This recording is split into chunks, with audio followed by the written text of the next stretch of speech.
If you look at restaurants, if you look at mom and pop shops, if you look at chains, everybody's got plant-based options now. And certain chains even have plant-based sections on their menu that are dedicated to vegetarian food, and they're not boring.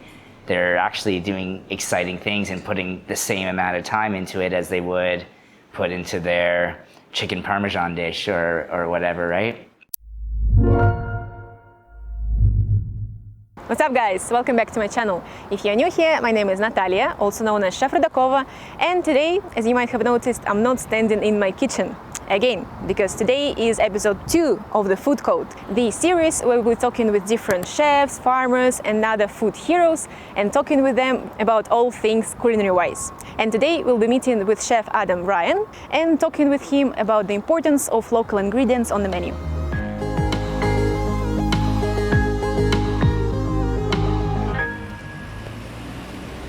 I started cooking when I was in high school. I took a culinary class as well as an internship at a local restaurant. And from there I just learned more and more about the industry. I saw the creative flair and I guess the possibilities were limitless. And I just kept learning about new ingredients, about new techniques.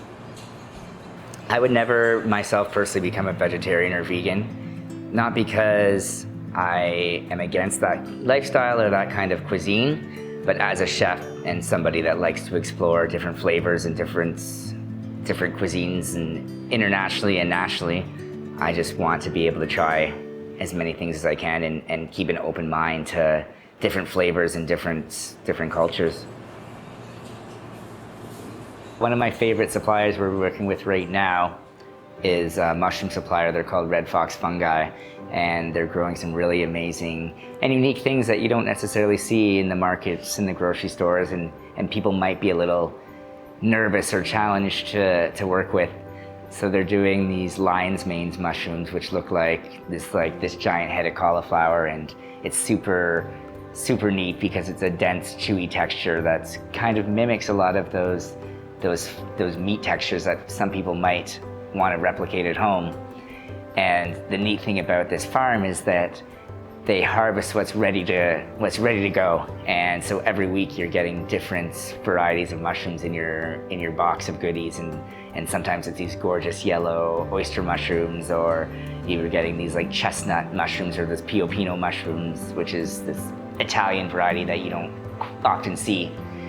And so I think it's super fun to work with someone like that that's passionate about what they're doing, and they're bringing you the best possible products they can, and they're super excited about it when they bring it to you. The important thing about purchasing and supporting local people now more than ever is that we've got this global pandemic where transportation's an issue, moving goods around the world's an issue. The prices of things are going to go up, especially things that have to travel across the world. So finding people in your community that grow amazing products that you can put on your table for your family is going to be more and more important now. The trend is going to become, you need to find somebody you can buy food off locally. You need to learn how to grow a garden. You need to be able to find food in your own backyard, because you're not going to be able to get it from other places in the world. And if this starts to happen now, it's a trend that's not going to go away, because people are going to build these relationships. They're going to realize how easy it is to support local and buy local.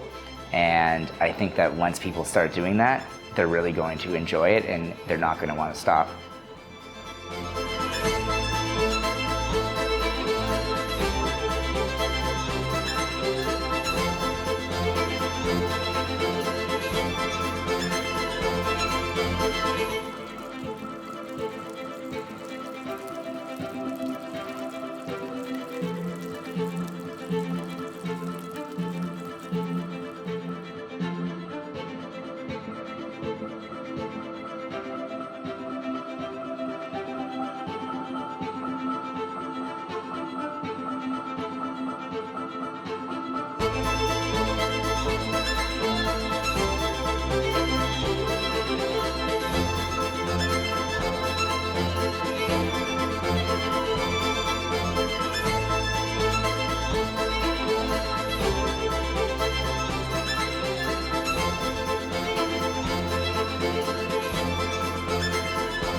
The difficult thing about being a young cook in this industry is you're influenced by the things you see around you.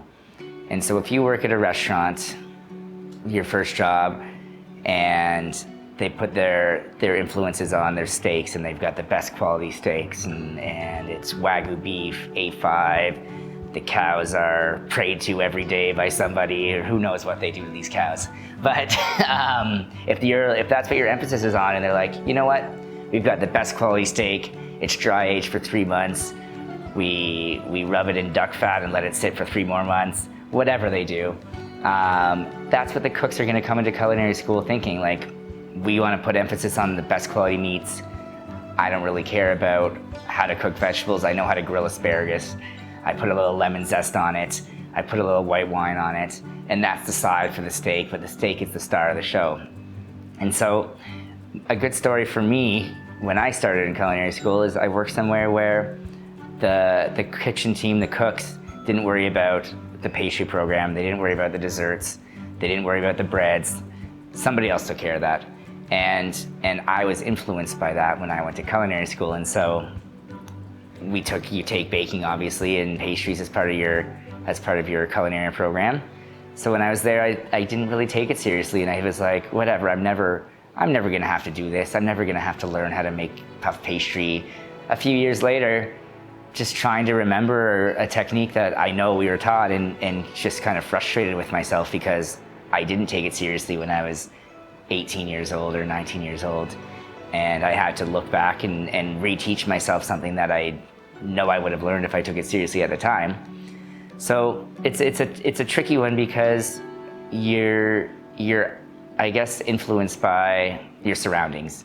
And somebody that's a meat eater, and they're a meat eater at home, they're a meat eater when they dine out, it's meat for them, isn't going to take plant-based cooking as seriously as somebody that lives that lifestyle and wants to learn about that.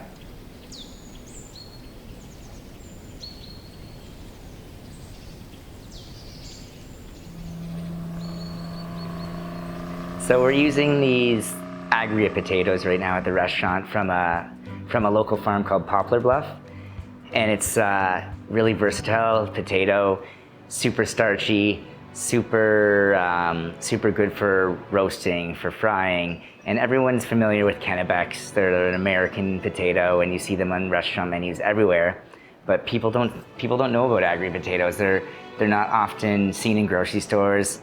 I can tell you right now, my mom never used them growing up. But we get these amazing potatoes from this farm, and it's super exciting to work with something that people put passion into growing, and people try to make something that's better than what you see on the shelves in the grocery stores.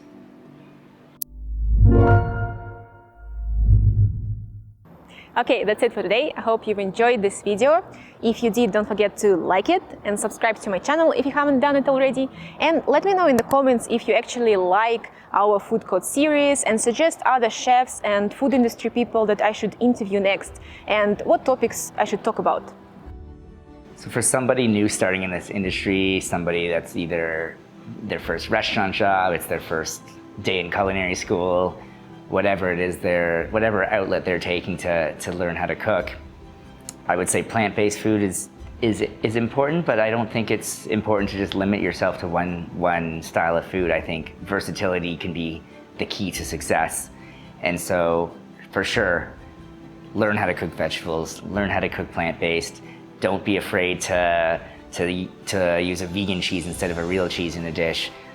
You need to learn how to do these things because you might not be working in restaurants for all your life. You could be working in catering, you could be working as a private chef, and you have to be versatile. If somebody says, hey, I'm celiac, make sure my pizza is gluten-free.